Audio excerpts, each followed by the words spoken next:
কাটিগড়ায় খেল মহারণের দ্বিতীয় সংস্করণ নিয়ে দেখা দিয়েছে নানান বিতর্ক।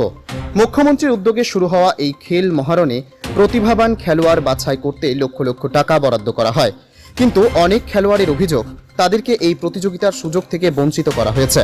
তাদের অভিযোগ, প্রতিটি গাঁও পঞ্চায়েতে প্রতিযোগিতা আয়োজন করে খেলোয়াড় বাছাইয়ের কথা থাকলেও তা না করা হয়নি। বেশিরভাগ গাঁও পঞ্চায়েত থেকে খেলোয়াড়দের নাম সরাসরি সমষ্টি ভিত্তিক প্রতিযোগিতায় পাঠানো হয়েছে। অনেকের অভিযোগ, তারা এই প্রতিযোগিতা সম্পর্কে কিছুই জানেন না। তাই এবছর খেল মহারণে অংশগ্রহণকারীর সংখ্যা গত বছরের তুলনায় উল্লেখযোগ্যভাবে কম। লক্ষ্মীপুর গাঁও পঞ্চায়েত কার্যালয়ে মহিলাদের বিভাগে গত 21শে ডিসেম্বরের খেলায় দাবা প্রতিযোগিতায় মাত্র একজন মহিলা প্রতিযোগী অংশগ্রহণ করেন।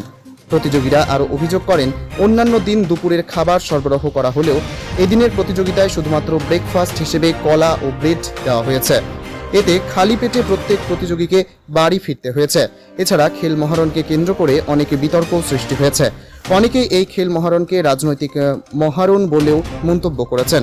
কারণ খেল মহারণের জন্য জাতীয় সড়কে বিশাল বিশাল গেট লাগানো হলেও সেখানে বিভিন্ন রাজনৈতিক ব্যক্তিবর্গের ছবি স্থান পেয়েছে। কোথাও আসামের একজনও বিখ্যাত খেলোয়াড়ের ছবি স্থান পায়নি। এ নিয়ে ক্রীড়া প্রেমীদের মনে ক্ষোভের সঞ্চার হয়েছে। খেল মহারণ 2024 প্রতিভাবান খেলোয়াড়দের তুলে ধরার উদ্দেশ্য নিয়ে শুরু হলেও নানান অব্যবস্থাপনার কারণে তা এখন বিতর্কের মুখে।